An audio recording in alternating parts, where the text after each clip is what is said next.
Coming up, find out what we found in Janelle's bedroom that most of you have in yours. It's a creepy crawly thing. What she has that most people also have.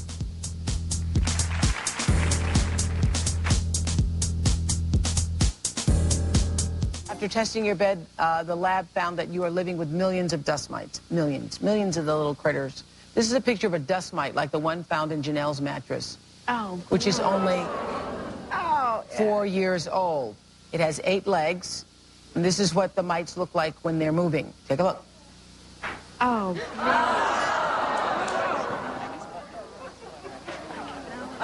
Yeah. Oh, gross. There you go. You're not alone. In every American home, no matter how clean and well scrubbed, there blows a constant blizzard of microscopic dust. About 1 million particles per cubic inch are constantly swirling around us. Enlarged 3,000 times, dust looks like this. But dust is made up of even smaller particles, such as pollen grains and minute fungus spores, as well as plant fibers, insect limbs, spider webs, flies' eyes, hair, lint, moth wings, ash, soot, and more than anything else, flakes of shed human skin.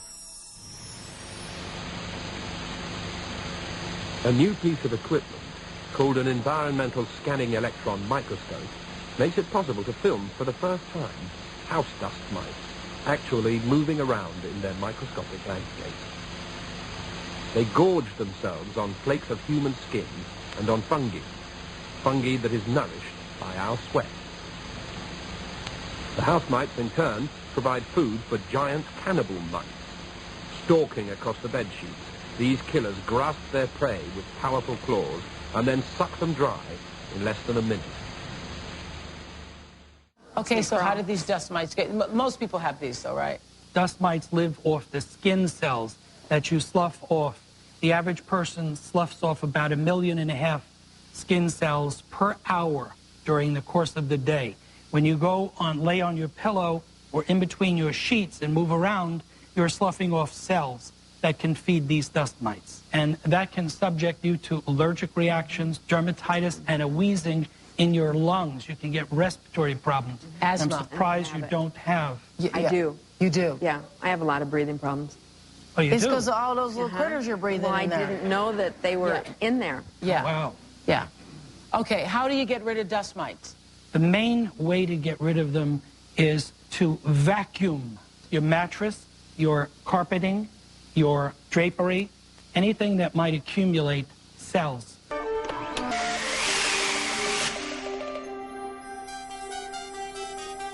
By sucking up a dust mite into the vacuum bag, we merely provide a new home. A dust mite's lifespan is from 40 to 60 days, and in the darkness of the dust bag, which is stocked with ample food, mites can go on living and breeding for hundreds of generations. Say hello to the dust mite. It's so small that you can't see it without a microscope. It's lucky the mites are so tiny, since we spend 1/3 of our lives in bed. That means we spend 1/3 of our lives next to 2 million dust mites that can live in our mattresses. These 8-legged scavengers are number 6 in the countdown, because every night they feast on our bodies.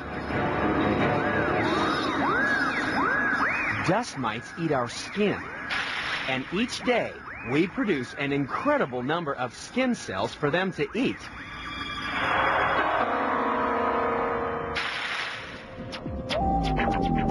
In the next 5 seconds, you will lose more than 4,000 skin cells. It's perfectly natural. It's part of your body's defense system for you to shed more than 1 million dead skin cells every hour. But it means that in just one day, the amount of skin shed by the world's human population would fill a 4-story house. 80% of the dust you see floating in a sunbeam is actually flakes of dead skin. And this is food for the dust mites that live in your bed. Just like any animal, what goes in must come out. And what comes out of a dust mite is a pellet of digested skin. Each day, about 20 of these tiny pellets join the piles of dust mite carcasses and cast off skins that accumulate in your bed. So tonight, when you go to bed, take another look at your pillow. If it's more than a couple of years old, about 10% of its weight will be from dust mites and their droppings.